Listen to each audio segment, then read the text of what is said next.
Hello friends, welcome to our channel. ముందుగా వీడియోని like చేసి చూడండి. ఇక నామినేషన్స్కి ముందైతే వైల్డ్ కార్డ్స్ డిస్కషన్ చేస్తూ ఉంటారు. ఇక్కడ ఏం డిస్కషన్ చేస్తూ ఉంటారంటే ఎవరిని నామినేట్ చేస్తున్నారు అనేసి తెలుసుకుంటారు. ఇక అక్కడ అందరూ రీజన్స్ అయితే చెప్తారు. అందరి మీద రీజన్స్ ఉన్నాయి అంటారు.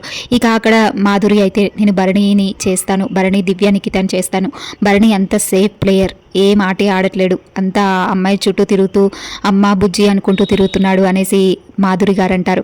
అక్కడ రమ్య అంటుంది, నాకు అందరి మీద రీజన్స్ ఉన్నాయి, అందరి మీద చెప్పమంటే చెప్తాను, నేను అస్సలు భయపడను. నేను ఇంకా మెయిన్గా అనుకున్నది డెమన్ పవన్, దివ్య నిఖిత, ఇంకా భరణి గారు అని అనుకున్నాను. వాళ్ళనైతే తప్పకుండా చేస్తాను. నాకు అందరి మీద రీజన్స్ ఉన్నాయి, తనుజ మీద కూడా రీజన్స్ ఉన్నాయి, చెప్పమంటే చెప్తాను, నేను అస్సలు భయపడను. అందరూ భయపడుతూ మాస్కులు వేసుకుని అంటున్నారు కానీ నేను అస్సలు భయపడను.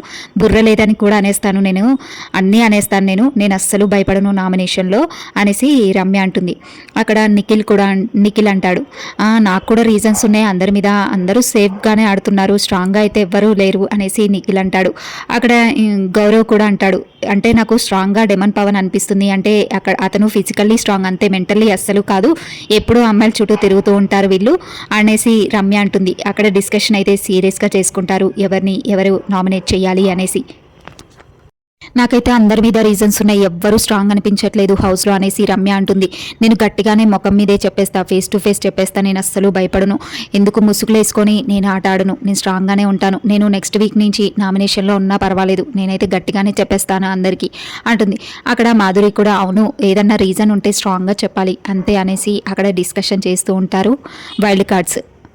రమ్య అంటుంది, అక్కడ నిన్న భరణి గారితో డిస్కషన్ చేసినప్పుడు అంటున్నారు, నన్ను నామినేట్ చేసిన వాళ్ళందరూ బయటికి వెళ్ళిపోయారు అంటున్నారు, అదేంటో నాకు అర్థం కాలేదు, నేను 1 వీక్లో వెళ్ళిపోయినా పర్వాలేదు, ఆయననైతే నామినేషన్లో అయితే పెడతాను, అదేంటి అలా అన్నారు అంటే నన్ను భయపెట్టడానికి అలా అన్నారా, నాకు అర్థం అవ్వలేదు అసలు, నేనైతే నామినేషన్లో పెడతాను అనేసి రమ్య అంటుంది అక్కడ.